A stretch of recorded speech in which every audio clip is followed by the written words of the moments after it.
uri indirimbo zigufasha zishobora kuba zijyanye n'ibikomere.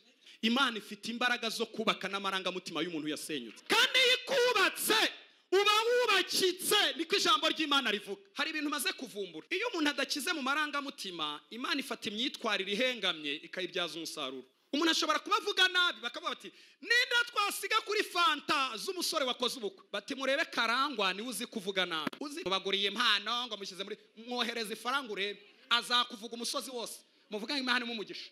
Kuba mu muryango ufite umupapa utita ku nshingano, mama w'ingare utuka papa uhari, gukurira muri divorce, ababyeyi baratandukanye, umuryango ufite icyasha no kuremererwa n'amateka mabi, ugakurira mu muryango iwanyu baroga, kandi ikubatse uba wubakitse, niko ijambo ry'Imana rivuga. Hari ibintu maze kuvumbura, iyo umuntu adakize mu marangamutima, Imana ifata imyitwarire ihengamye ikayibyaza umusaruro. Umuntu ashobora kubavuga nabi bakavuga bati ninde twazi kwandika kuri telefone ya sheri wawe mutarabana ukandikaho my sweet cyangwa ukandikaho papa kubera ko ntawe ugira.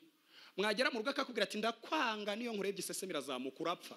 Mu muryango iwanyu baroga, agasozi kose kabizi, wajya ugenda bati dore wa mwana wo kwa runaka bararoga, ya urapfa. None bigeze hano bavuga bati twibwirane tubwirane amateka, umva nta kintu wavuga, speechless, uraceceka. Niba hari ikintu kibi kibaho, mujye musengera abantu. Kubaho ubuzima utabona ibikenerwa shingiro, niho abantu bakura umwuka wo kuba mutsinika imbwa zigahoga. Mutsinika imbwa zigahoga ni umuntu w'Imana n'ibijumba byagaze. Mu bintu Imana icyamurira muri aya materaniro, iguha ubugingo bwinshi, ariko inongeraho n'ibikenerwa shingiro. Aba mu cyaro nta kintu na kimwe namumariye, ndi umugabo, ndi umusore, ndi debire bayone. Ikindi gikomeretsa cyo giteye ubwoba mu Rwanda nuguhemukirwa n'utakekaga. Murumva ingaruka irimo guhembuka mu mufuka hagasigara mu marangamutima, ushobora kuzajya uyivuzamo. Ingaruka ya kabiri nugusabiriza urukundo, urasabiriza ko abantu bagukunda. Buriya umuntu wakomeretse no kumufasha kumuha igitenge bisaba kubyigaho. Imana ifite uko irwaza abantu, buri muntu wese mwizi mu mwihariko, umuntu wese ni ikinege mu maso y'Imana. Ijwi ry'umukanguzi. Suhuje bwoko bw'Imana. Haleluya, haleluya, haleluya. Ndashimira Yesu ko ampaye wa gatatu. Ubundi najyaga ngira imirimo, nazaga nkabwiriza mpita ngenda, ariko nishimiye kuba mpari, kandi nishimiye no guhura na Joseline. Kuwa gatatu wacu yarambanjirije, ndamukurikira, tugeze nijoro ndamubanziriza arankurikira. Urumva rero na amavuta ari makururana. Imana rero ihabwa icyubahiro. Nitwa Yohani Paul, ndi umugabo wa Devota, dufitanye abana batatu, bakobwa babiri n'umuhungu umwe. Nishimira kuba muri Kristo Yesu kuva ku myaka 4 kugeza ku myaka myinshi mfite. Ndabishimira Imana ko Yesu yamfashe. Naje ndimo mbwiriza umumotari wanzanye, ndimo mubwira ko mbishimira Imana ko hari ibintu ntakozeho mu buzima. Ndashimira Yesu ko yangize uko nguko, kandi ibintu byacu ntago bigarukira hano, ntago bigarukira hano. Dufite umunsi umwe tuzabana n'Imana, tukabana nayo mu buryo buri full time, atari ukuyizera, atari ukutwihisha muri aya materaniro. Ubirahari mu mbaraga zayo zose, ariko ntimwayibona yambaye ikote na karuvati ikangana. Irahari mu rukundo rwinshi. Hari services z'ubugira neza iri guha abantu. Yakoze icyo bita decentralisation, cyangwa kumanura ibintu ku rwego umuntu wese abona services z'ubugira neza bw'Imana. Irahari rero, ariko uwo munsi ndabizi neza ko tuzahura nayo tukayibona tukanezerwa. Ndashimira Imana ko mfite ibyo byiringiro muri Kristo Yesu. Imana yanjye ihimbazwe. Kandi namwe ndabasabira ngo ibyiringiro byanyu ntibizagarukire ku mitsima, bizagarukire ku mateke, ntibizagarukire ku ifiriti n'umuceri no gutunga amazu meza no kugira amafaranga no kugira amazina aremereye. Ahubwo ibyiringiro byanyu, Yesu yaravuze ngo ntimugakorere ibyo kurya bishira, mukorere ibyo kurya bidashira bibageza ku bugingo buhoraho. Ahubwo ibyiringiro byanyu bizaba ibyo kuzabana n'Imana iteka ryose. Hanyuma rero kubera ko ngiye kuvuga icyo Imana yantumye, zigutandukanya inyigisho ivuga butumwa n'icyo Imana yagutumye, ntago ndi butindi. Dusome ahantu hamwe honyine, ahandi ndahavuga mu mutwe. Yeremiya 31, Yeremiya 31, Yeremiya ibice 31. Ndasoma mpereye ku murongo wa 3, nsome no murongo wa 4, niyo yonyine nsoma. Dusome mu izina rya Yesu. Aravuze ngo Uwiteka yambonekeye kera, ati nukuri nagukunze urukundo ruhoraho, icyo cyatumye ngukuruzi neza nkakwiyegereza. Murankurikiye? Reba mwene se umubwire ngo ntabwo Imana mumenyanye ubu, tutarakubona ababyeyi batarakwakira Imana mwari muziranye. Muriho muranyumva? Haleluya. Uri umurimo w'Imana wuzuye. Ndashaka mu nyumve. Icyambere ndakirangije kukivuga, umurongo wa 4, kugira ngo mvuge n'icya kabiri. Nzongera kukubaka, nawe uzaba wubakitse, wa mwari wa Isiraheli we. Uzongera kugira amashako yawe, kandi uzasohokera mu mbyino z'abanezerewe. Rira jambo rivuga amashako ni ingoma. Ingoma, icyo kinyarwanda twumva. Uzongera kugira ingoma zawe, kandi uzasohokera mu mbyino z'abagize gute? Z'abanezerewe. Imana ihabwa icyubahiro. Njye Imana yantumye ijambo rifite imbaraga, riri sharp, rivuga ngo Imana yakongera kukubaka. Nje kongera kubamenyesha ngo Imana yakongera kukubaka, ariko hari uruhande Imana yansabye kwibandaho kurenza urundi ruhande. Kandi nabishimiye Imana ko nkurikiye Joseline, ndibaza ntashidikanya ku rundi ruhande umwuka were yarwibanzeho. Ntago yari gutuma akora ku ruhande ndi bwibandeho. Imana izi gukurikiranya ibintu, izi gukurikiranya ibintu neza. Imana ihabwa icyubahiro. Bibiliya iravuze ngo nzongera kukubaka, nawe uzaba wubakitse. Ndashaka mubanze muhishurirwe umuntu wese uri hano, yaba yarananiranye, yaba ashobotse, yaba aturuka mu muryango ufite ababyeyi bombi, yaba ari imfubyi, yaba si papa, yaba zi mama, waba uri umugore, waba uri umugabo. Muriho muranyumva? Uri umurimo wuzuye w'Imana. Mu yandi magambo, 100% ubonye umuntu, muriho muranyumva, ni kimwe mu kintu kimubwira ngo Imana iriho. Nanezerewe. Kuba mumbona hano bikwiye kubatera kuvuga ngo Imana iriho. Nubwo mutamuyemera, nubwo mutarayimenye, ariko ndibaza ntashidikanya ko abenshi twaje kuyishaka tuyemera. Kukubona wicaye ahangaha ukagenda n'amaguru 2, ntukenera amaguru 3, ugahumeka umwuka ugasohoka, ukivana ahangaha ukijyana mu rugo, ugasasa, ukarya, ukaryama, ukajya mu ishuri ukiga, ukamenya I-U-O-A, ukavuga Icyongereza. Muriho muranyumva? Birasobanuye ngo Imana iriho. Nta yandi makuru tubajije, Imana iriho. Imana ihabwa icyubahiro. Kubera iki Imana ivuze ngo nzongera kukubaka, nawe uzaba wubakitse. Iri jambo rivuga ngo ninkubaka uzaba wubakitse, birasobanuye ngo uzongera ube mutaraga, ube muzima bya nyabyo, ube muzima byuzuye. Uzava muri fotokopi y'uwasenyutse, usubire ko wagakwiye kuburi, usubire muri originali yawe. Imana imfashe mu nyumve. Haleluya. Kandi Imana iravuze ngo icyo gihe uzasohokera mu mbyino z'abanezerewe. Imana ihabwa icyubahiro. Ni kwirinda kubivugaho. Kandi ikindi ngo icyo gihe uzatunga ibikoresho bigaragaza ko wishimye, ufite ibyishimo. Mu yandi magambo, ubuzima bwawe buzahoramo beat y'ingoma. Hari ibindi bintu bihora mu buzima bw'abantu bimeze nka beat bihonda, ariko iyo ngoma ngo izaba ari ikimenyetso cy'uko ufite ibyishimo. Imana ihabwa icyubahiro. Haleluya. Kandi icyanejeje muri aya magambo yavuze ngo haleluya, ngo nikubaka nayo ubwayo ngo izajya ivuga ngo nukuri naramwubatse kandi nawe arubakitse.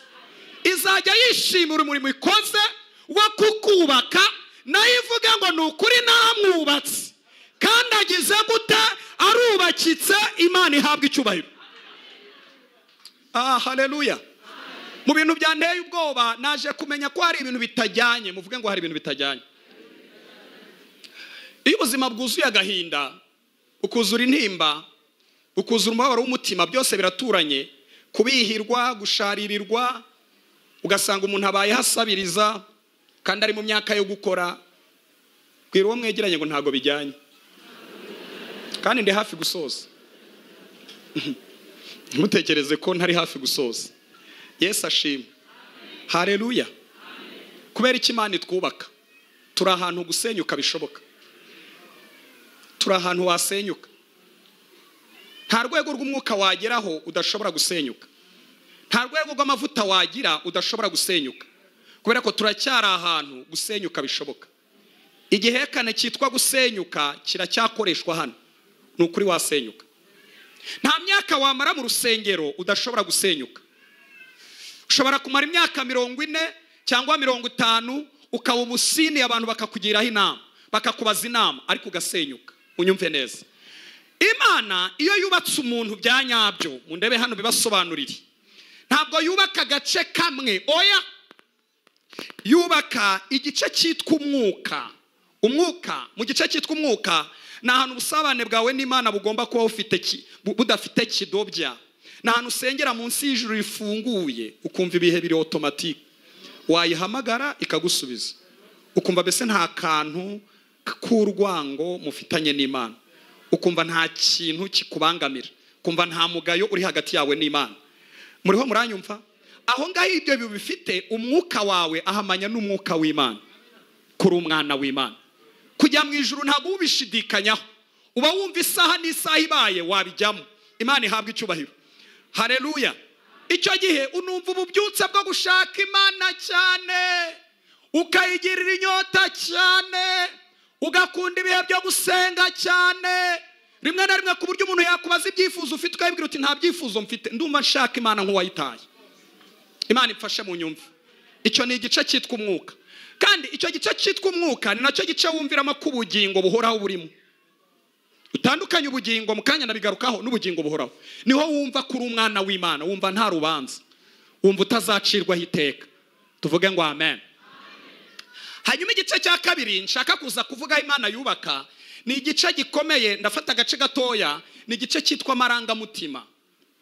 Amarangamutima, muriho muranyumva? Ni ahantu umuntu yumvira ibyishimo bye, agaragaza umunezero we, agaragaza guseka cyangwa kubihirwa, agaragaza guhinduka indakare. Ni igice cy'amarangamutima, nacyo kirasenyuka, ariko mbazaniye ubutumwa ko Imana ifite gahunda yo kububaka. Ahandi hantu Imana yubaka muvuge ngo ni heza, ntawe utashaka muri aya materaniro, ni mu mufuka. Muzi impamvu Imana yubaka mu mufuka? Ukeneye ibyo kurya, ukeneye minervari, ukeneye imyambaro, ukeneye ibikenerwa shingiro. Ntabwo iyo Imana itwubatse mu mufuka ari byo biduhesha ubugingo. Munyumve neza, iratwubaka kugira ngo tubone ibikenerwa shingiro, kuko turi ahantu bisabwa. Ukeneye aho kuba, ukeneye ibyo kurya, ukeneye imyambaro, ukeneye parapara, bya bindi byose dukenera mu buzima busanzwe. Imana rero ijya yubaka mu mubiri, kubaka mu mufuka, ikagirira neza abantu. Muriho muranyumva?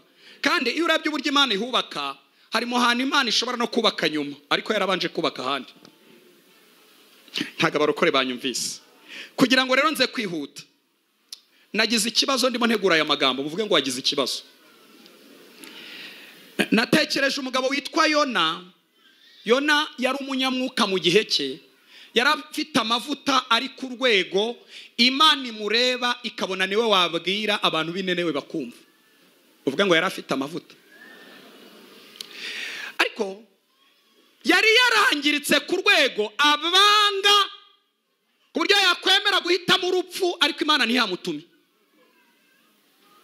Nukuvuga mu mwuka ameze neza, ni shando marati tu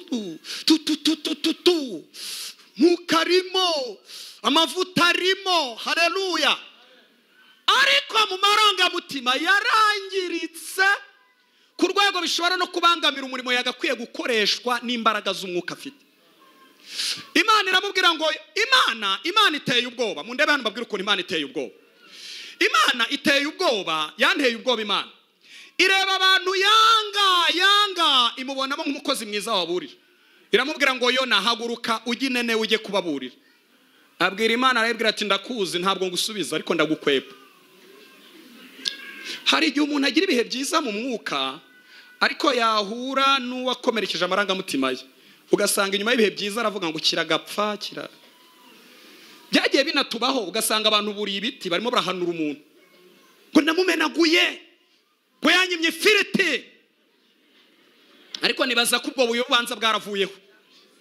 Ntibyashize, ariko byabayeho mu Rwanda. Umuntu akagura imodoka kubera ko ataguhaye lift imuvuye gusenga ku rusengero, umuntu agakomereka akagenda agafata bya bihe byiza byo mu mwuka akabimusenyesha, imodoka ye ndayishwanyuza kucyanyima, ariko wabikurikirana ugasanga mu mwuka ameze neza, n'umwana mwiza mu mwuka, ariko amarangamutima yarangiritse. Mundabe hano, ntabwo Imana yubaka mu mwuka gusa ngo umuntu agire ubugingo buzima, ntabwo Imana yubaka mu mufuka gusa. Imana ifite imbaraga zo kubaka n'amarangamutima y'umuntu yasenyutse, kandi ikubatse uba wubakitse, niko ijambo ry'Imana rivuga. Muvuga ngo Imana ibifitiye ubushobozi bwo kongera kunyubaka. Nagize ikibazo mu mavuga butumwa yanjye mazemo iminsi, ngira ikibazo kirankomerera mu ruko nabikora, ariko nza gusanga ngomba kubyigisha ntayandi mahita mufite. Yona rero murabyibuka aragenda akwepa Imana, yarayikwepeye itarushishe, Imana iteza umuraba mu nyanja. Uzi ko bamusanze mu nyanja asinziriye, bakamenya ko ari we, bamubwira bati, agasobanura n'icyo yakoze, ati nakwepye Imana ndi umuheburayo barabara, aho kugira ngo avuge ngo nimukatishe ubwato nsubira ku nkombe nerekeze Ninewe, amarangamutima yari yarasenyutse, aravuga ngo nimufate munjugunye mu nyanja. Ahitamo urupfu, ahitamo kurimbuka bizi, aravuga ngo nimunjugunye mu nyanja aho kugira ngo mbonane n'abantu b'Ninewe. Ngo urufi ruramumira, ntirwagira peti yo kumurya, ariko Imana izi kubaka. Haleluya. Muri Kristo Yesu tugomba no kubakika. Imana imfashe mu nyumve. Bibiliya iravuga ngo birangiye urufu ruragenda rumuruka i Yopa. Muzarebe muri Bibiliya kuva i Yopa kugera i Ninewe rwari urugendo rurerure, kandi cyari igihe cyo muki, izuba ryari riri ozenite, izuba ryaravaga. Agenda ngo yuzura umujinya. Hari ibintu maze kuvumbura, iyo umuntu adakize mu marangamutima, Imana ifata imyitwarire ihengamye ikayibyaza umusaruro. Ariko si uko Imana ibishaka, nuko umuntu atabizaniye Yesu. Umuntu ashobora kubavuga nabi, bakavuga bati ninde twasiga kuri fanta z'umusore wakoze ubukwe, bati murebe Karangwa niwe uzi kuvuga nabi. Mu by'ukuri Imana ntiyagakwiye gukoresha umuntu uvuga nabi, ariko kuko yabigumanye, kandi Imana ikeneye abakozi muri domene zose, ihamagara kuvuga nabi, kugahagarara kuri fanta, abantu bakagira ngo yahawe umugisha, naho Imana yakoresha igikoresho itemera. Ese muranyumvise? Ngo yagiye yarakaye, agezeyo murebe hano babwira ukuntu yahanuye. Urumva izuba ryamwishe, nta n'ahantu nasomye muri Bibiliya ngo yanyuze muri resitora abanza gufata ka cyayi cyangwa ikawa. Ngo yagezeyo yarakaye, ijisho ryarabirinduye ryaratukuye. Reba nawe kuba mu nda y'urufu, umwuka wamugeragaho ni mukeya. Abazi bioshimi, amaso yari yaratukuye, yaratakaje ibara yagakwiye kuba afite, abareba nk'intare yivuga. Umva irabarimbuye, irabamara, ariko ikiri kumukoresha afite amavuta yabyo, ariko amarangamutima ararwaye, ni indembe, akeneye kujyanwa mu bitaro akavurwa, akabona kuza guhagarara kuri tere. Ariko iyo agenda amarangamutima akize, ariko babwira tumva Uwiteka ntumye. Kandi kubera ko Imana yabaga yabigambiriye kwihana, bari kwihana, yari kugenda afite ubuntu bw'Imana, akababwira ngo mvuga Uwiteka ntumye, aravuga ngo nimwihane bakababarirwa. Ntabwo byasabaga kurebana. Irabamaze. Kera iwacu muri ADPR habayemo ubuyobe buturuka ku marangamutima arwaye. Umuntu yajya kuguhanurira akabanza akaguhonda. Hari ahantu Yesu yigeze akubita abantu. Iyo mico mwayikuye hehe? Nguvuga ko hari mbere none uri muramukubita aratwite, ishobora kuba ari inda y'ukwezi kumwe, ishobora no kuvamo. Genda ukora iki? Uko niko Yesu ashaka ko dukora. Umuntu muzima wubakitse nuko akorera Imana. Hatira bamaze nabo barebye ukuntu akanuye amaso. Umwami ashyiraho itegeko ati kwiyiriza ubusa n'inka ikiyiriza ubusa. Reba kugira ngo abantu biyiriza ubusa n'inka yiyiriza ubusa. Barangije kwiyiriza ubusa, muriho muranyumva? Bibiliya iravuga ngo barihana. Yararakaye abwira Imana avuga ati narinzi kuri umunyembabazi, icyari kubiruta nuko nari gupfa. Urumva aracyari mu rupfu, ariko mu mwuka ameze neza disi. Amavuta y'Imana yapimye, bona niwe wabikora, ariko ararwaye, amarangamutima ararembye. Reka mvuge ibintu bikeya. Yesu ashimwe. Haleluya. Haleluya.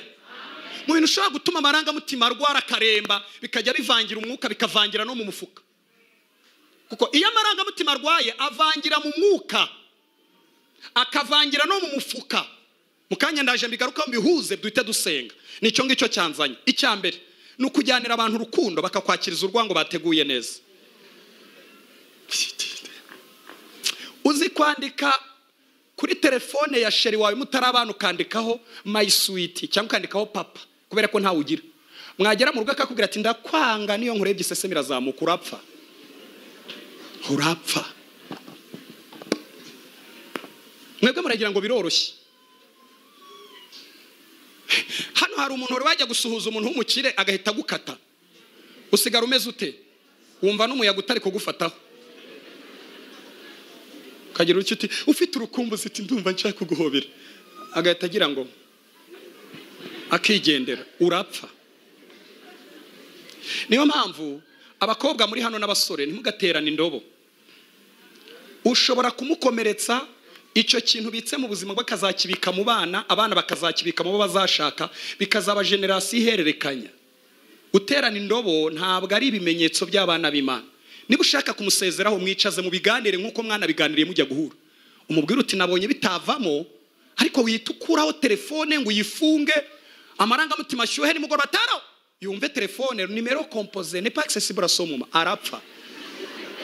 Yibaza niba ari dayimoni, akibaza niba ari bingwa, akibaza niba yarahengamye agahwera. Kujyanira abantu urukundo bakakwakiriza urwango. Uzi gushaka mu muryango wari uzi neza kusanze mu mama nyoko bukakakwanga. None abadamu muba mu mujyi mubyibushye mufite ingorane mufite banyoko bukwe mu cyaro. Ya barabavuga we. Cyenda umuvuga butumwe ugenda no mu cyaro. Yandiriye umwana. Uzi ukuntu yabyibushye.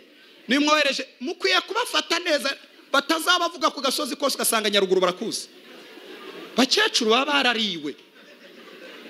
Ugati yandiriye umwana. Uzi ukuntu Kigali yabyibushye. Ku buryo muhana igitenge akavuga ati yankuburiye aransuzugura no kumuha bisaba imibare. Mukecuru mu cyaro kumuha bisaba imibare. Abenshi baba bashaka amafaranga nta bitenge byanyu bakeneye. Kwamubaguriye impano ngo mushyize muri mwohereze ifaranga urebe azakuvuga umusozi wose. Muvuga imana mu mugisha. Ndabona barokore mutanyumva. Kanda kanyenyeri umwohereza abakecuru barasobanutse. Ibyo bintu by'ibitenge n'amakanza azavuga ati yanyohereje urutankwiriki. Rumeze nk'uruntu rw'urujipo ruraho. Azakuvuga umusozi wose bazakumenya. Uzi gushaka muri uwo muryango ukeneye nyoko buko wagira yakakwanga. Ndeba hano. Imana imfashe sinze kurira kuko ibi bintu birimo birambabaza numva mfite ifuhe ryo kubyigisha abantu bose nkababwira ko Yesu adatanga ubugingo buhoraho gusa. Ahubwo tukiri mu isi yagukiza n'amarangamutima akakugirira neza akaguha ibigukwiriye mu mufuka ukabaho utari umuntu wiganyira utuzuye agahinda n'intimba. Ushobora kuba ufite ibihe byiza mu mwuka ariko mu marangamutima barakomeretse ukajya ureba nk'umuntu w'umujanja wite. Baririmba ntibigufate, baramya ntibigufate, ukajya urebera barahaza.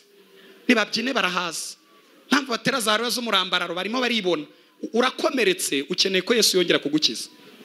Yosefu mu ndebe hano, Yosefu yagiye kureba bakuru be afite urukundo rushyushye. Si yamubwiye turebe amakuru y'amashira kinyoma ungarurira amakuru. Aragenda yirirwa bashaka yavunitse ashyushye. Yaravuga ati ndahera kuri Rubeni muhobere, ndahera kuri runaka. Ageze asanga bose barahekenya amenyo. Ariko mujye mwikaruma gakeya, abwira umuntu mwegeranye utujya wikaruma gakeya. Ibintu byo kwirakaza kumera nk'umujanja wide. Sa nureba neza ho gakeya. Niba ugeze no ku munsi wa gatanu Imana iguhe. Ibyo bintu mwabikuye he? Asanga barimo barahekenya amenyo. Ataravuga ijambo na rimwe mu rwobo. Ikanzu bayimwambuye kare. Ataravuga ijambo na rimwe bamukurura mu minyururu. Ataravuga ijambo na rimwe ku isoko mpuzamahanga ry'abacakara Mwegiputa. Abantu bari gukandakanda bavuga atakase akanakagurana. Ntago Potifari yamuguze kubera urukundo. Yamuguze kubera ko mu byari byasigaye niwe wageragezaga. Yiviriye mu kazi nimugoroba. Arakajyana ageze iwe. Yongera guhura n'ikindi gikomere umugore amubeshera ko yamufasha ku ngufu. Ajya muri gereza. Muri gereza niho yavugiye igikomere cye. Yaravuze ngo iwacu niho banyibye. Kandi nta cyaha nakoze. Niho kuvuga muri kubunda ziriki. Ururuhere kandi mwibuke ko mu mwuka yari umukiranutsi witonda yari afitanye ibihe byiza n'Imana. Ariko igice cy'amarangamutima kirwaye bituma yatura amagambo aremereye. niba hari ikintu gikomeretsa no kujyanira umuntu urukundo akakwakiriza urwango yateguye neza. Imana izabibarinda. Icya kabiri ndihuse kugira ngo dusenge, nibikomere wakuye mu muryango, ni umugabane w'ibikomere baguhaye iwanyu. Reka mvuge ibintu bikeya. Papa mubi urwana, simbukira mama gakubita umugeri, kajya ubireba ugapfa. Tinimva umugabo shanzerekana itanduruko ry'abagabo, ariko nawe waba umugabo ukabona karimo kawugarukiriza ukavuga uti Mana ufata akakaguru. Kuba mu muryango ufite umupapa utita ku nshingano, utabagaburira, mama w'ingare utuka papa uhari akamwandagaza umwana w'umukobwa, abakobwa cyane nibo bikomeretsa. Gukurira muri divorce, ababyeyi baratandukanye, ukajya kubunga bakanga. Muriho muranyumva? Umuryango ufite icyasha no kuremererwa n'amateka mabi, ukakurira mu muryango iwanyu baroga, agasozi kose kabizi. Wajya ugenda bati dore wa mwana wo kwa runaka bararoga, ya urapfa. None bigeze hano bavuga bati twibwirane tubwirane amateka, wumva nta kintu wavuga, speechless, uraceceka, kumva ntacyo wavuga. Reka mvuge bikeya ku muryango. Icya gatatu gikomeretsa umuntu ni ukubaho nta bikenerwa shingiro ubona, ugasanga ibikenerwa shingiro ntabyo ubona ubuzima bwawe bwose. Ibyo kurya, ibyo kunywa, urukundo, ugasanga ibyo bikenerwa shingiro nta kimwe ubona. Ubaho mbese muri manu nategereje. Uzi ko naherutse gutaha ubukwe mpahurira n'umuntu munini yagukubaga nka kabiri. Nari umwe mu bayobozi b'ubukwe, bamuhaye fanta imwe aranga, kandi ahantu yari yicaye ubanza intebe atari kuyikwiramo, yari ameza aca indigera. None umuntu usobanukiwe ibikomere, njye nagiye kumuzanira ebyiri, zose yarazakiriye. Urumva bamuhaye imwe aravuga ngo nimunzanire ya kabiri. Umuhungu rero aravuga ati turi gutanga imwe, fata imwe. Njyawe nk'umuntu bisobanukiwe, hari igihe umuntu ashobora guhaga inyuma indikagera, ariko inzara y'amateka imyaka 17 ikaba ikiri mu mutwe izenguruka. Njyawe rero nahise njya kuzana fanta zindi ebyiri ziba 3, yarazakiriye. Ntabwo yavuze ngo natumyeho imwe, yarazakiriye. Ebyiri ahita ashyira mu maguru abo bicaranye bafite imwe, nta n'isoni, arumaguza akajya asoma. Hajya munyuraho nanjye ngo ndebe iyo scenario ukuntu igenda, yumaguje. Niba hari ikintu kibi kibaho, mujye musengera abantu. Kubaho ubuzima utabona ibikenerwa shingiro, mukaburara, inzara ikiyongeza, ukagenda yiyongera. Niho abantu bakura umwuka wo kuba mutsinika imbwa zigahoga. Mutsinika imbwa zigahoga ni umuntu w'Imana n'ibijumba byagaze, ku buryo musura akakuganiriza ibiryo biri ku meza ntabiguye, kuko aracyafite ubwoba ko atazahaga. Nubwo abimena afite ubwoba ko atari buhaga. Mu bintu Imana ikemurira muri aya materaniro, ndabasengeye hano, mu bintu Imana ikemurira muri aya materaniro, mu bintu Imana yanzurira muri aya materaniro, iguha ubugingo bwinshi, ariko inongeraho n'ibikenerwa shingiro kugira ngo utazabaho. Niba hari ikintu kimbabaza noneho mu ngo rero ni skandal. Abadamu ba hano impamvu wenda mumeze neza, mwebwe ntabwo muzi ibintu biri kuba hano hanze. Mwari muzi ko hari abadamu batarya inyama bazivuyeho, kubera ko yahuye n'umugabo yarabuze inyama cyane, iwaba atazimuha.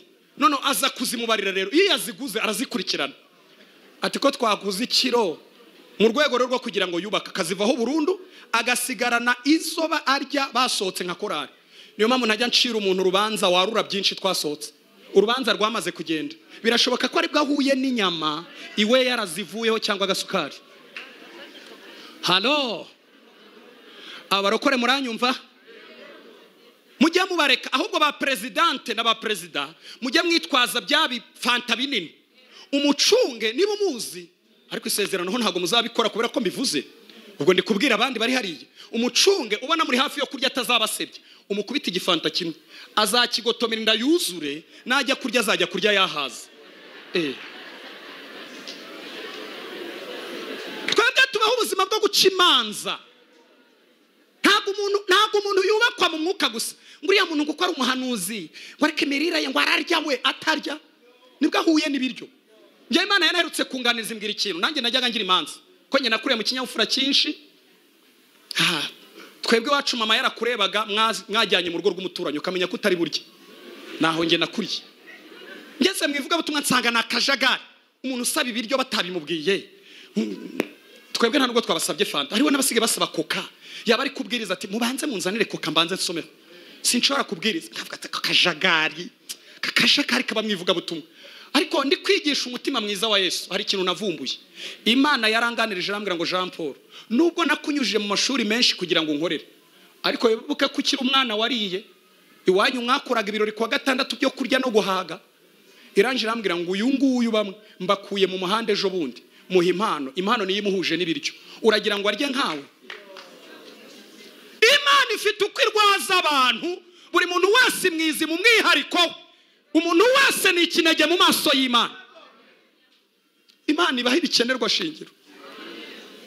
Cyane muri Afrika tubaho nabi, ugasanga ntaharahaga, agira umwenda umwe, inkweto zaratobotse, naye itezeho ikiremu, umuntu akagenda akangirika. Kamvuga ikindi nihuti. Ikindi gikomeretsa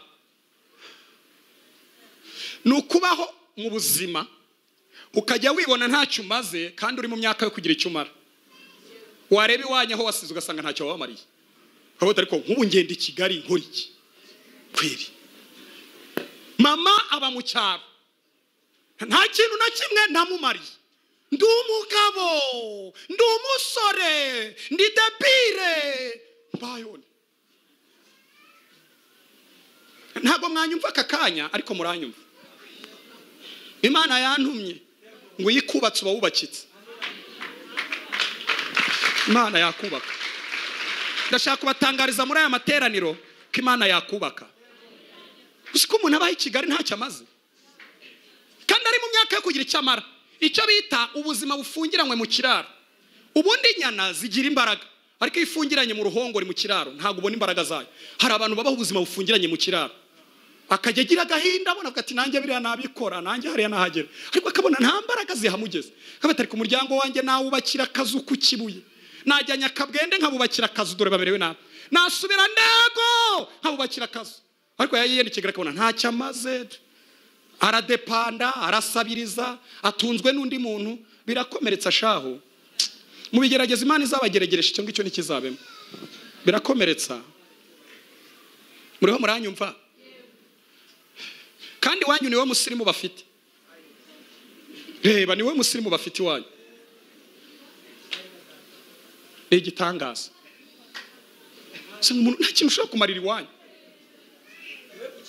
Kandi niba hari ibintu biryoha, abantu twavukiye mu cyaro, nukujyana abantu iwanyu bagiye kugutabara. Bagera iwanyu bagasanga nubwo bidasa n'iwawe ariko biragerageza. Baricara bakavuga ati uyu mugabo abashumba nk'aba ngaba none bagakubitamo. Iyo baguherekeje baravuga ati nukuri uri umuntu w'umugabo waragerageje. Ariko iyo bagezeyo nta tuwarete, ntaki, mama wawe nta n'udukweto yambaye, imyate niyo azamutse igera aha, baravuga ati tu nubukote gusa, n'ubuntu bw'ubukanzu, n'ibitenge no guhaya ntaki. Niba hari ikintu gikomeretsa ni ukubaho wagakwiye kugira icyo umara, ariko ukabaho ntacyo umaze. Birakomeretsa. Ikindi gikomeretsa cyo giteye ubwoba mu Rwanda ni uguhemukirwa n'utakekaga. Papa wakagufata ku ngufu, buri minsi nahuye n'abana bafite agahinda gakabije, ariko yagutekereza amateka kumva arabitsinda ntabikubwira. Uzi kugira ngo papa gufate ku ngufu, uzi kugira ngo umuhungu wizeye bya bindi umukozi Imana yahoze avuga, umusure muri ghetto akagufata ku ngufu akakudevierija, ukazasigara wisobanura kutakira umukobwa ubaye gore kobwa. Uzi kubisobanura Satani ukuntu bikomeretsa, kuko baravuga ati bakobwa muhaguruke, wahaguruka Satani aticara, ntabwo ukiri umukobwa abaye gore kobwa. Wabikwibuka kari runaka bigize mu ruharo ugapfa. Guhemukirwa n'utakekaga, waramwizeye, warashoye imbaraga z'urukundo. Muriho muranyumva bene data? Bigira ingaruka zikomeye. Hari umuntu umwe twasenganye mu ndebe hano, turasenga noneho umuntu amurondora icyaha, aravuga ati Imana imbwiye ko ari icyaha wakoze. Umuntu wadusanze hano twasengeraga, ntabwo twe twamutumiye. Undi ahita turi kararira, aravuga ati ni mubyara wanjye, ati ni mubyara. nje nari muzi yitonda ariko akoze kure mu mutima ahantu yabitse iryo banga. Urabati ni mubyara wanjye. Noneho mbwira abantu twari kumwe ni mumurekera umwanya abanze avugire muri ico kirere, Imana ibone ko twatanze rugari igira ikintu ikora mu buzima bwe. Yaramurondoye gusambana ariko ari mubyara we bigize muri ati ni wafashe kungufu. Ingorane yagize twari kumwe na fiance we, twaratasha ahita mwanga abivamo harapfa. Noneho cyakora twari kumwe n'undi muhungu ubanza Imana yaramugendereye ahita mucakira.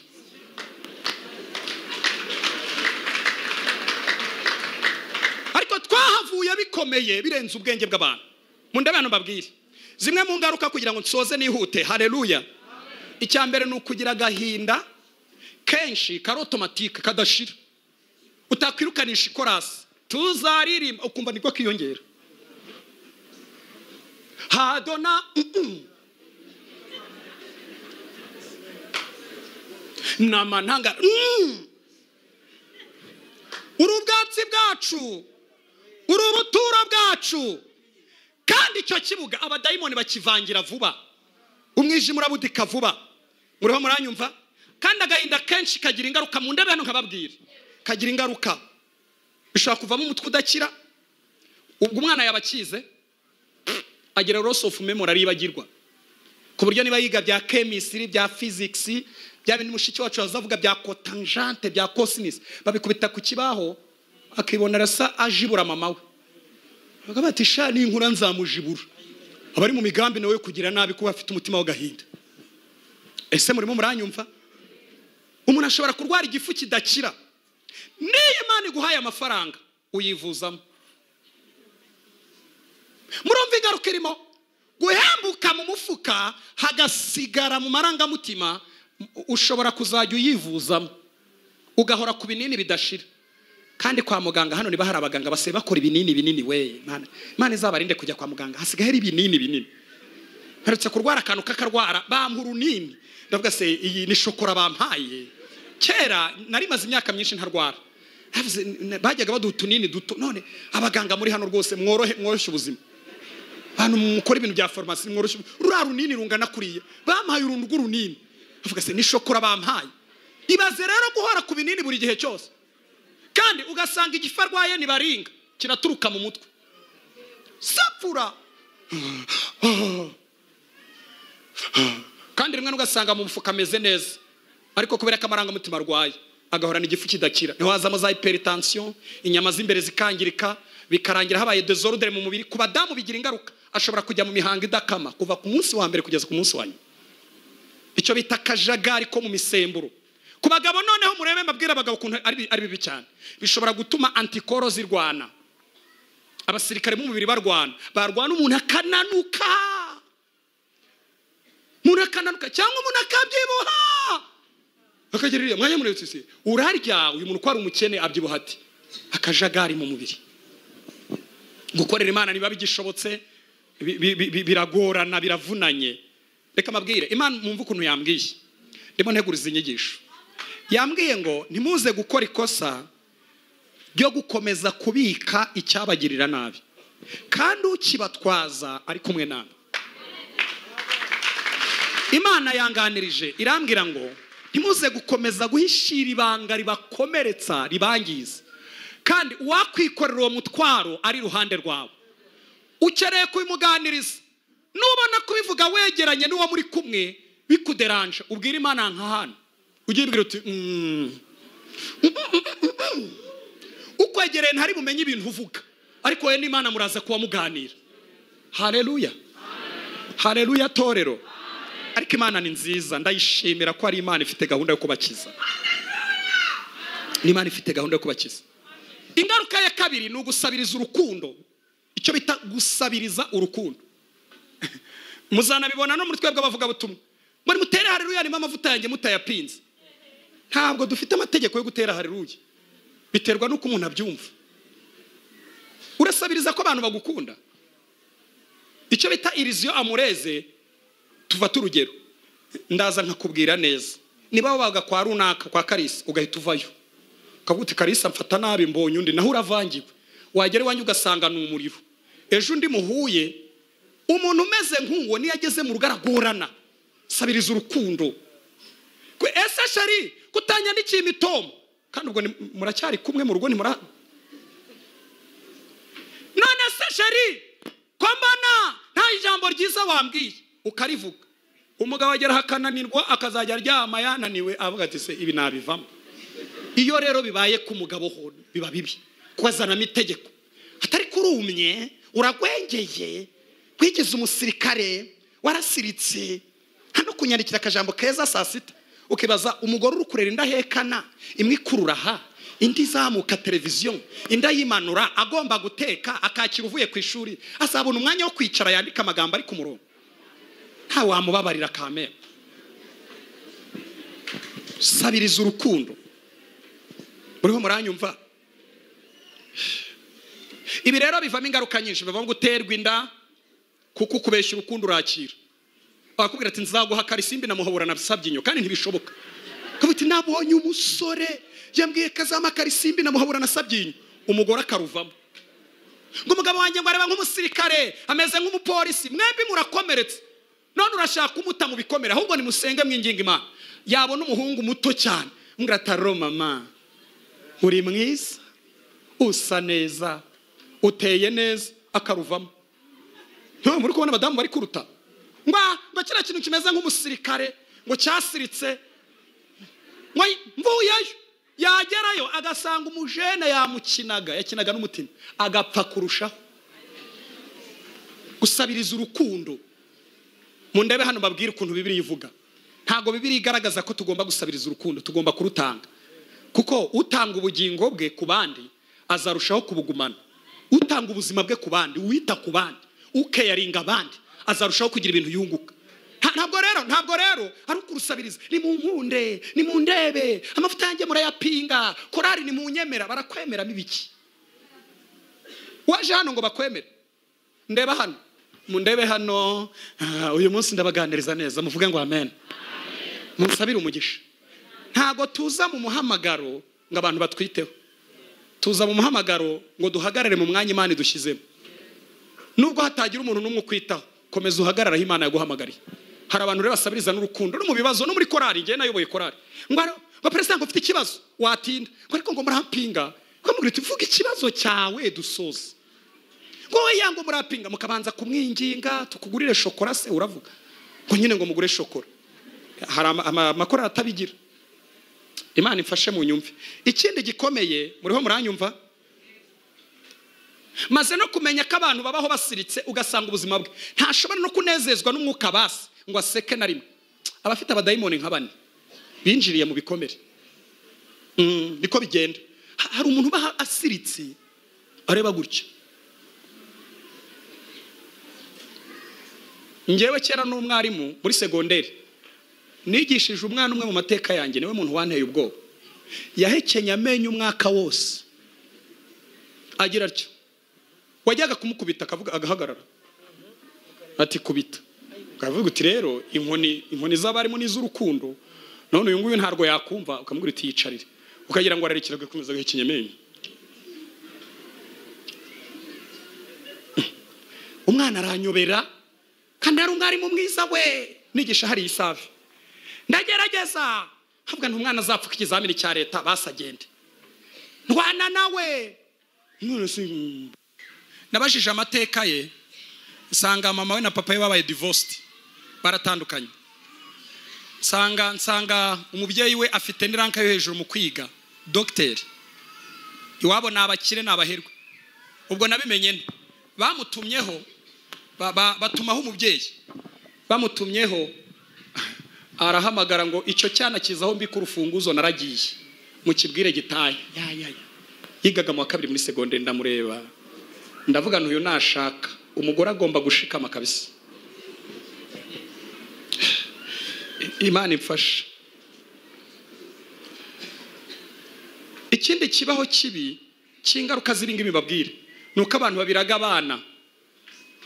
Sanga niba wanyu baratukanaga umwana afite udututsi two mu muryango kopeta ngakupo reba hano ababyeyi barokore babikora. Ubwo mwati torkwani kirakokopita agafata agahinda kose umugabo yamuteye akagashyira ku bana.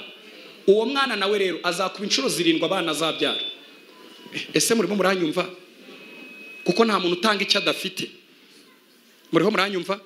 Ikindi kintu ni ukumva umuntu nta gaciro afite. Ukumva uri ikintu, ukumva uri akantu, ukumva uri stupid, ukumva uri foolish, ukumva uri zeru, uri zezenge, uri zezengyure. Kandi maze gucunga Imana ntishobora gukoresha fotokopi y'uruntu. Imana ikoresha umuntu uri muri original.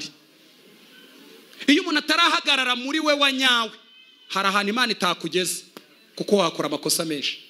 Hari umuntu ugenda ngo ndakantu ngo nduruntu. Imana iturinde.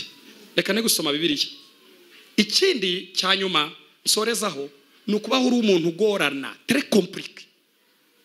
Kuburyo akantu gato kose karamukomeretsa no kugira gutya. Buri umuntu wakomeretse no kumufasha kumuha igitenge bisaba kubyigaho. Ushaka kukimuha akazagutangamo ubuhamya paruwasi yateranye. Kati umuntu yamaye igitenge arankuburira ukibaza yamwishyuye iki. Hari umuntu merutse kuganiriza mu ndebe hano, Yesu ashimwe, yatanze ubuhamya ariko numva ntabwo ari byo. Yavuze ukuntu ngo yabaye mu rugo rw'abantu imyaka 6. Muri iyo myaka 6 bamurihira segonderi yose ahaba, arya ibiryo by'ubuntu, arara ku buriri bw'ubuntu. Imyaka 6 irangiye bamushakira akazi. Barangije bamusaba ko yakwimuka mu rugo rwabo akajya kwitunga kuko yabaye umuntu mukuru. Arangije atanga ubuhamya, numva uburyo abyumva, numva ntabwo tubyumva kimwe. Aravuga ngo abantu bamfashe neza mbere ngo barankunda, ngo ariko nsoje banshakiye akazi ngo baranyirukana, ngo bamfashe nabi. Numvishe nanze kumukomeretsa kubera ko nakundi bikomere, numva namubazana ariko mwene da washyize mu gaciro. Imyaka 6 umuntu akugaburira muri Kigali, akurihira ishuri, ntacyo yakoze. Umuntu wakomeretse niyo umugiriye neza agutangamo ubuhamya paruwasi yateranye. Avuga ko ibiryo byari bibi, avuga ko amufashe nabi, avuga ko utamwitayeho, avuga ko utamurebye neza, avuga ko amukoreye ibintu bibi. Muriho muranyumva? Muriho muranyumva bene data? Muriho muranyumva? Icyanyuma gikomeye rero nshaka kubakuramo no kugira umwuka w'ubusambo. Kora ko umuntu yakuriye ahantu badatanga. Ababyeyi muri hano b'Kigali mu ndebe hano mbakopeza akantu, kandi muzangurira bombo ku gati nimubona kakoze. Mwe muzagende mugakoreshe nimubona kakoze muzangurira bombo ku gati. Uriya ni byiza ko mu mikurire y'umwana agira ibihe byo kurya ari controle kugira ngo ibiryo bitamugiraho ingaruka, amafiriti atamugiraho ingaruka. Ariko ni nabyiza ko iyo abana batangiye gukura ubareka ubatekera nko kuri Noheri ukigendera, bakarya bonyine bakabihaga bakumva amafiriti arashariye. Bituma umwana haga mu mutwe ntazakora amakosa. Ariko iyo hora mayoneze wayifungiranye urakize ariko nawe urarwaye. Mayoneze urayifungiranye, amafiriti yose urayafungiranye, uramubariye kamwe buri 3. Ubwo ibintu uramunokorera, urimo uramwigisha kugera, nabo umugabo azagerera umugore, bazajya bahora iwawe mu nama yo kugera. Ni byiza kubahora umwana bitewe n'ikigero cy'imyaka agezemo, akaba yarya agahaga, agafungura akabati, imbuto ntoro zifungirana. Ngewe nigeze guhura n'umuntu ashyiraho mayoneze, mbona agiye kwimariraho. Twari muri restaurant, ndamubaza kushyizeho mayoneze ingana gutya ntirakwica? Kurumva nize biochimie muri university. Irakwica, ibi bintu ni ibinure birakwangiza. Mu nda biratuma hanyerera. Ndamusobanurira, arambwira ngo nimpfa nzivuza. Nibingirira nabi nzivuza. Iko yambwiye. Mu bintu byanteye ubwoba namubajije amateka ye, arambwira ati wacu turakize. Arahanyereka nsanga ni mu bice bya Gisozi barakize pe. Ariko mama we yarabagereraga kubyo mayoneze ashyiraho akantu kameze ngo mbese akantu ko kuri gata. Hari umuntu wari warigata? Hari umuntu wari warigata? Kuba arigatisha agashyiraho akantu ngo agahita yifungira naho bayireba. Urufunguza karutwara bareba na akuza aravuga ati mayoneze, nge na mayoneze. Hari igihe umuntu akora amakosa y'imburagihe ugasanga na amakosa atari ku myaka ye kubera ko iwabo bambwigisha ubwo busambo n'ubushushwe. Hari ikindi kintu maze kuvumbura ku barokore mu ndebe hano, ngiye kukivugira hano nsoze dusenge. Usura umurokore kandi murabizi ko abarokore dutegetswe duhora mu masengesho. N'ubu ngubu harimo abantu batariye kuva mu gitondo no kuvisha kubera ko bari arabwenge. Wasura umurokore akakwakiriza ibizi amazi, ubwo nibwo busirimu. Buriya busambo mwabukuye, wamuhaye ibiryo birashobora ko bikumbuye aheruka kubonana nabyo ejo bundi. Mutekere basi na kareti umuhe na fanta. Iwacu narabibabwiye, ibintu mwadukanye umuco w'inyirabuheri mwadukanye wo kwakiriza abantu ubuntu bw'ubufanta, ubuntu bw'amazi. Ku murokora bakumbuye ibiryo. Umurokora udakumbura ibiryo ntabwo abasenga. Abarokore bahorana gukumbura ibiryo. None ageze iwawe kandi arabona urugo rumeze neza, umuhasema ibiganiro, uti uzanye amazi uteretsa ibizi. Ni byiza kugabanya imibare, mugabanya imibare. Ni byiza kuba mu mujyi ufite imibare ariko mugabanya imibare. Muraririmbana muri korari, umwakirije ibizi yabigusabye se. Ibizi bimuhe nyuma, banza urebe akantu umuha. Kandi abantu bari kubikorana inkirabuheri ni abantu bakibona ubuzima vuba. Ni ubusambo bw'iwanyu. Uko uzagenda ufata abantu dukurikije n'uko urugo rungana, bizatwereka mu mutwe w'iwanyu, bizatwereka muri mindset y'iwanyu. Abarokore bazi no kureba, ahita areba iwawe akareba ukuntu umeze neza, akareba ibintu bihari. Yari umwakirije ibiza akavuga ati wabo n'abasambo, wajya umutumira muri gahunda akagukwepa. Aho gakijyanira n'uwabo bakennye, ariko wamuha rojyo akamuha n'ubugari.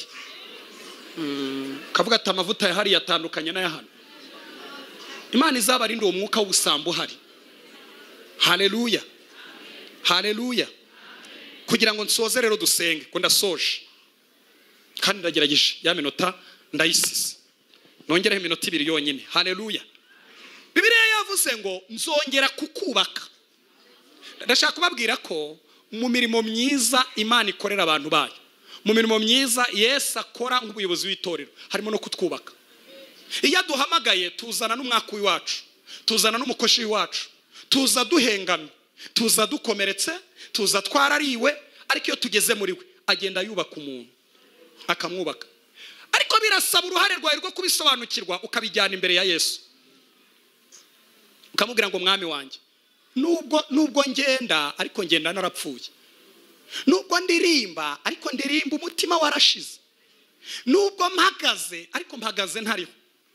Haleluya.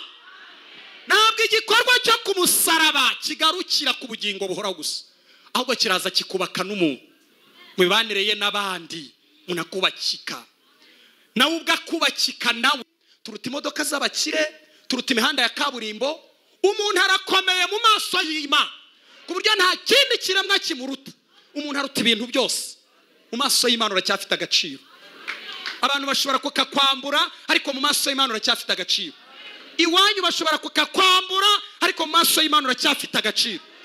Ibyo abantu bavuga ntukabyumve, ujye wumva icyo Imana ivuga. Icyo Imana ivuga niko kuri. Haleluya, haleluya, haleluya. Nanone icyo Imana ivuga ku buzima bwawe niko kuri. Ndashaka gusoza dusenge. Hari ikintu ushaka ko dukora. Ndashaka ko abantu bava mu bwihisho bagiyemo no kubyakira uko nguko, ngo nge ngo nakiriye umubabaro. Uzawugera ni Yerusalemu. Kandi Yesu yarankijije, muvuga ngo yarawukije Jean Paul. Ndi umwana w'Imana wabohotse. Kamabwira akantu kamwe, ngewe ahantu nize n'abantu nayoboye, bamwe bashaka ko ari aha ngaha, ukuntu nabayoboye birasekeje. Nari mfite ibihe byiza mu mwuka. Yabe n'inye Joseline yavuze ndebayo, tujya gusenga nkabona abamarayika bamanuka, nkahita mvuga amasengesho arasoze dutaye. Ariko nkomeretse, babwira ibintu nanga umuntu useka ubusa. Nari nzi ko guseka ubusa ari abadayimoni nk'igihumbi.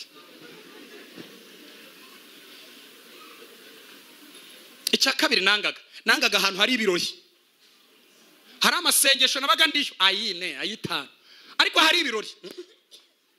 Aba bantu baseka ubusa, abantu bakina, abantu baraho, abantu bameze uko nguko. Umunsi umwe bankorera anniversaire, uziko bamenyeho amazi nkamera nk'igiti. bamenyeho ibizi indobo yose yuzuye. Ndahagarara gutya baravuga ati ariko perezida ni seriye byahe. Ntago nari seriye, nta muntu bitashimisha, nta muntu bitanezeza, ahubwo marangamutima ninarangiritse. Murambaza ngo wangirikiye, mundebe hano. Ubu ndi mu bantu Jean Paul mujya mwumva mvuga, ninjye waryiyise, ninjye waryiyise iryo zina Jean Paul. Kandi data yarize ajya no kwiga hanze. Mumbaze muti ibyo bintu bihurira he? Data yagiye mu gisirikare afite imyaka 19. Iwacu twabagaho nko mu gisirikare, no kureba warebaga nk'umuntu wo kwa fandi. Icyo kabisa. Kandi ubu mbigaruye mwabona koko ibimenyetso byo biri cyahari. Nshobora kukureba nya, mushobora guseka mwese ngasigara ntasetse, nzi gukaruma amarangamutima. Ibyo barabinyigishije. Iyo dukubitaga yashyiraga munsi y'intebe kandagira, bati ndagukubita nkuvune nkuvuze wewe ujinga. Kabwira papa utica nyica. Twageza turazimenyera, ukajya umubwira uti ica gira vuba, kagira ngo ndi kubaho naho ndi gupfa. Ica kabiri icyambabaje cyane, muvuga ngo cyarakubabaje, ariko Yesu yarakingishije. Ndaza kubasoreza biryoshye. Ubu nge na papa turi inshuti. Yakubise mama ku buryo muri uru Rwanda nta muntu ndabona wakubiswe nka mama. Imigeri iyagutya. Mwibaze ko abana bareba buriya ntimukagirira amakimbirane muri saro, mujye mujya mu cyumba cy'abashakanye. Nicyo kiberaho. Abana barabibika, yamara gukura gakurana nabyo. Yakubise mama kajya kubita. Hari umunsi yamukubise ndabyibuka, mutera n'inda, arwara inkona amezi 6 twise. Maze gukura rero ngeze ahantu nigenga, umutima urambwira ngo mama yararenganye. Nashakishije impamvu mama yarenganye ndayibura. Icyambere, mama yari mwiza, yari akamisi. Mwiza cyane. Nari mfite ibintu bidefanda mama, mwiza pe. Mfite nabashiki banjye beza pe. Yari mwiza. Icyakabira kunda abantu. Iwacu habaye abashumba, abantu bose turira hamwe. Maze gukura ntangira kudefinisa mama, ndavuga niwe mwiza. Wari uhari mwisi, data yamujije iki? Nkumva simbyumva. Ikindi na definisa kuri mama, yaduhaye urukundo kugeza ku rwego n'uyu munsi arampamagara. Ushobora gusanga yampamagaye akanyoreza 5 ngo njye kugura amandazi. N'abakwe n'abakazana afite yarabazonze, noneho yarakijijwe bihuriramo. Ku buryo na madamu tujya tubiganira. Kumva mfite madamu tuganira ibintu byose. I'm very funny. Ngera inyuma y'igipangu nsuhuza, ni muraho? Kandi birinda abadayimoni, usanga po bazegeranyije, intebe bazishyize mu murongo. Abagabo muri hano mucumuzwa no mu rugo, ujye uvugira inyuma y'igipangu, uzagera mu rugo ibintu biri ku murongo. Simba kopeje ibanga, ntabwo muzongera gucuma. Ubu ndaderanje cyane. Abantu nayoboye bazi ko nkiri seriye nka kera. Ndaderanje, nashubiye muri original yanjye. Naje gusanga original yanjye ni uguha abantu ibyishimo. Ntago nsetsa, ntiwajyana nanjye ngo tugere tudasetse. Ariko nikarumye nkisubiza uko narindi. Hungu dapfa. Ariko ikindi urumva n'abakazana barabivuga ati ngiye nshwanye n'umugabo wanyu, nakwegera kwibera kwa mama wawe, sinasubira iwacu. Yarabazonze. Urumva tuye Nyagatare, umuntu uzana ubunyobwa butetse, urumva bwo bukaranze, ubunyobwa bubisi, akazana ibiseye, aratuzonga ku buryo nabuze ikintu namuha. Nashatse nzamuha inka, nsange nka nifata ko yamahaye byose. Ajya akatubwira ati mujye mu ishuri mwige, nge simize cyane, mugende mwige. Yewe data we. Ndangije rero nkuze ngeze muri university niho ikibazo cyabonekeye. Undebe hano kiboneka gute, Yesu angiza gute, nibyo nsorezaho dusenga. Mbabwira ukuntu Imana yubaka umuntu akongera agasubira muri original. Ukabaho mu mwuka wubakitse, mu marangamutima wubakitse, no mu mufuka Imana ikagenda ikubaka progressive, ikagenda ikubaka gake bitewe n'ibyo Imana ishaka. Murebe ukuntu byagenze. Umunsi umwe narababaye, mbabazwa n'ibyo bintu data yakoreye mama. Ndababara ku rugero umubabaro ntashobora kuyihanganira. Nshakisha mu bitekerezo ikintu cya defanda data ndakibura. ndavuga ni data yatumye ntiyanyise izina ry'abakristo na mushiki wanjye yarize, ndavuga ni nta muwakwiye. ndavuga ni kindi twaramubuze cyane kugeza ubwo dufashwa n'indirimbo ya Lucky Dube ivuga ngo remember me, yandi yamfashaga ndi umurokore. Uri indirimbo zigufasha zishobora kuba zijyanye n'ibikomere, nkajya ndirimba nkavuga ngo waradusize ugisoweto gira ugaruke. Urumva nari naramubuze, amarangamutima yanjye ari empty, nta kintu kirimo cya data. Nk'ababyeyi mutita ku nshingano, abagabo barokore mutangiye kuzajya mutaha saa 5 mwagiye kunywa ikawa, ntabwo ari byo. Mutahe saa 3 muganiriza abana, mubazeho muwake, ukine nawe umupira, ugure baro mukine. Biriya bintu bizatuma niyubakana urugo uzajya ujyayo unezerewe ubona badashwana. Ntago munyumvise. Hari abagabo bavuga ngo kuganira n'umugore cyane ngo batumwa yiyongerera butamwa, ahubwo guhana ngenda mutari mubizi.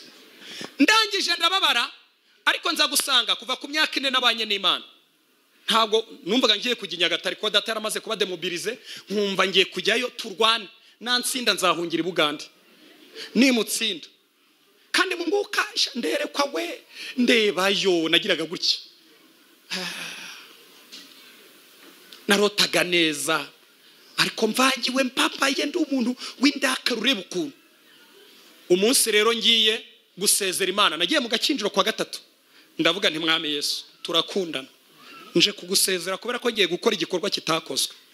Indirimbo yari yamfashije yari yihe, ni ya ndirimbo ivuga ngo nimba umugabo nzerekana itandukaniro ry'abagabo. Numvaga ngiye kurwanirira mama data nkamwereka itandukaniro ry'abagabo. Ndangije rero ndahaguruka, ngeze ku rusengero Imana imfatisha ibihe byiza, ndafashwa nibagirwa ko naje gusezera Imana. Mumbaze muti kwiga wari ubisize? Nari ndivuyemo, niga mu wa 2 muri university muri Christ. Nari ndivuyemo ngiye namaze kubona ibintu byose ari byo, nta kintu bifite. Hari abantu biyahura, hari abantu biyambura ubuzima. Hari n'abantu bambwiye ngo hari Nyabugogo ngo hari agace abagabo biyahuriraho, ngo ni n'agace abagore biyahuriraho. Ibikomere bituma umuntu yiyambura ubuzima, akiyambura ubuzima afite abana, akiyambura ubuzima afite ejo hazaza, ari umukobwa muto w'inkumi, akiyambura ubuzima ari umusore w'ejo hazaza. Imana yakubaka ukaba wubakitse. Imana rimfatisha ibihe. Ndangije bigeze nimugorana nibuka ko naje gusezera Imana, mbona sinataha ngo ngeri Nyagatare, ndataha nsubira mu kigo. Ngeze mu kigo Imana yo kabyara izana itsinda ry'abantu babiri, harimo umwana wa pasiteri, harimo n'umuhungu wabaye mu ntambara z'abacengezi mu majyaruguru, yari yarasigaranye abakobwa babiri arera. Batanga ubuhamya rero, baratangira mwumve igikuntu Imana yankijije ni mu buhamya. Umuhungu wa pasiteri avuga ukuntu waba ari abagome kandi se ndamuzi. Aravuga ati papa ni umugome, ni umurozi. Ati buriya hari ikintu atazi cyabaga iwacu, ati mukuru wanjye yagiye kwiga karate akazajya dukubita twese akatwambura ibiryo, ati ngewe nabayeho ntarya. Nibuka ko tubana muri university yaguraga biswi akayirya, wamureba mu maso ukabona nta mu afite, akayirya ku rwego umureba ukabona nta honga. Abivuze nkumva ibyanjye birasoka, avuga ni ngewe nubwo data yagiriye n'abamama tukababara ariko twararyaga, mama yampaye ibiryo kugeza ubwo numva mbihaze, nkumva ibikomere bikuba ngo hwi nkumva hwi ibintu byo kwirakaza nkumva biri kubi. None ntangira kwisetsa, urumva nakurikira ikiganiro ndi serious meze. None ko ibikomere bisohoka ntangira kuba ibintu byabaye we birakomeye. Pole sana na pole birazamutse naho byamfatiye. Arabivuga avuga ukuntu yababariye iwabo kwa pasiteri. N'ubu ngubu we kubera gukomereka yaragiye ajya no hanze y'igihugu, twamaze kurangiza ahita yambara ikabutura. Aravuga ati kugira ngo papa abone ko nababaye, avanamo imyenda y'abarokore yambara ikabutura ahita agenda. Sinzi niba azakira ariko iyangendera izamugenderera. Warariwe ndashaka guhera ku bantu bariwe. Umuntu wumva ari indakare kabisa kabombo, hari indakare ibigikanyakanya, indakare kabombo kavuga uti jewe ndi indakare kabombo, uhaguruke tugusengera. Ndashaka umuntu w'indakare kabombo kavuga uti ndi indakare. Icya kabiri, niba wumva hari ikintu twasengera muri aya materaniro kavuga uti Imana ntago nkubeshya naje uko ndi, mu bantu ushyira ku rutonde rwo kubaka nanjye unyubake, uhaguruke tugusengera. Nasoje ntabwo ntinda, ubwira Imana uti ngukorera ariko ndasenyutse, ngukorera narangiritse. Kandi nimuhumure, Imana irabikemura ibihereye mu mizi. Na bya bindi wagiye ubura kugira ngo ubuzima bwawe bwubakike, Imana ishobora kubiguha. Mwari ngwino dusengere. Ugiye gusengera aba bantu, ugiye kubaheka, ubabwirira Imana ngo Mana, imitima yabo yarangiritse, amarangamutima yabo yarangiritse, ariko twumvise ijambo ryawe ritubwira ngo uzongera kutwubaka, natwe tuzaba twubakitse. Kandi Imana ubwo yatwubatse mu mwuka, ubugingo bukaba ari ubuzima, ko Joseline yatuganirije, Imana imuhe umugisha, ikaba igiye kukubaka mu marangamutima. Uhumura no mu mufuka, Imana igitabara abantu bayo.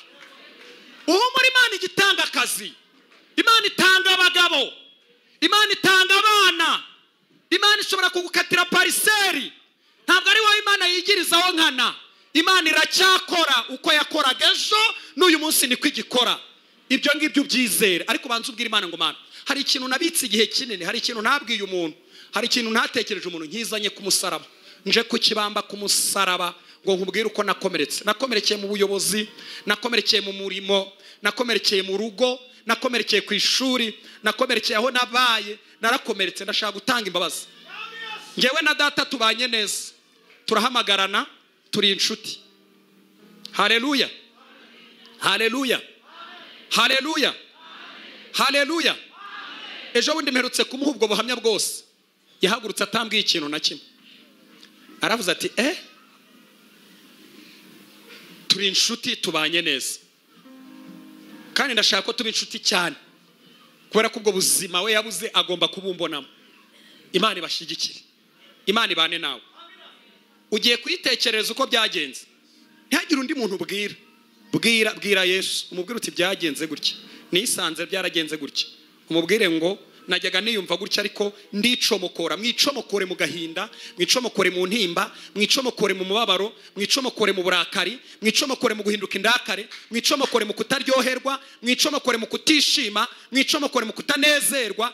Izo mbaraga Imana izimenagure, ibubake, mube mwubakitse mu izina rya Yesu. Mana, mu izina rya Yesu turagushimiye kuko uri umubyeyi, turagushimiye kuko uri nyir'imbabazi, turagushimiye kuko ari wowe Mwami ujya ureba ukamenya uko tumeze. Mu izina rya Yesu Kristo, gihe kimwe yabwiye Mose uravuga ngo warebye Abisiraheli, ngo urebe iminiho yabo bakorera mu Egiputa, ngo urebe uko bameze, umanukira kubakiza.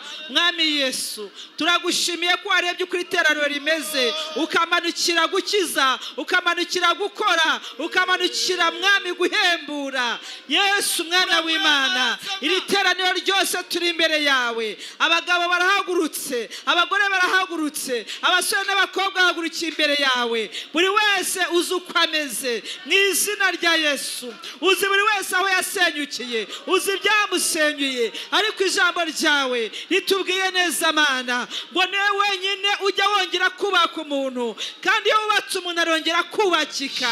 Mu izina rya Yesu, hari ibyagiye bisenya abantu bafite intimba, abantu bafite agahinda, abantu bafite amarira. Mwami Yesu, hari abaje barira batazi ko guseka bikibaho, hari abaje Mwami batekereza kwiyahura, bumva ubuzima kuba barutirwa no kutabaho.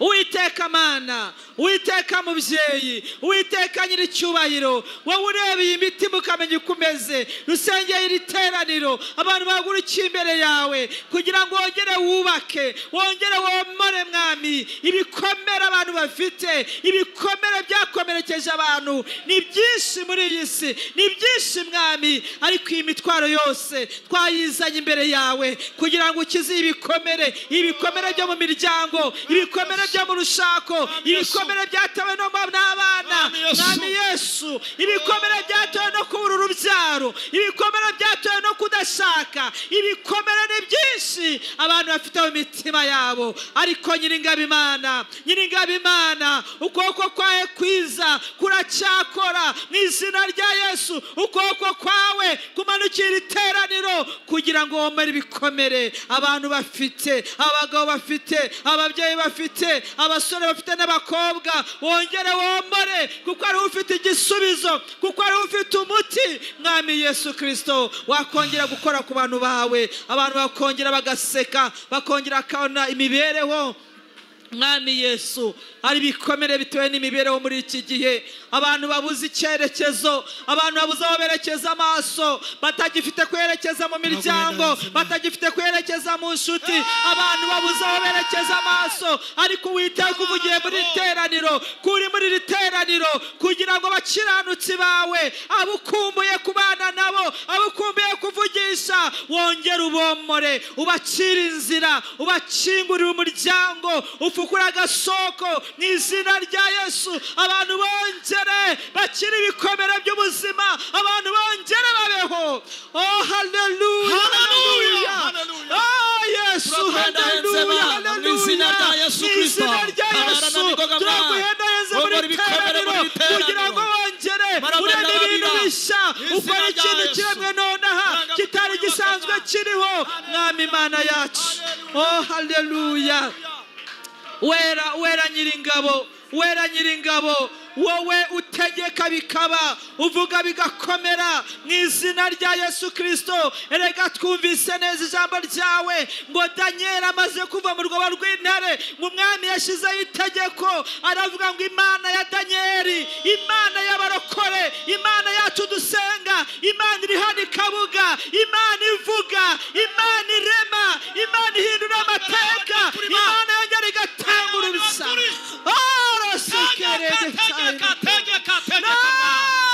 Yesu Mwana w'Imana iri teraniro byongera bimenyekane kuri muri teraniro kuri ijwi ry'umukanguzi.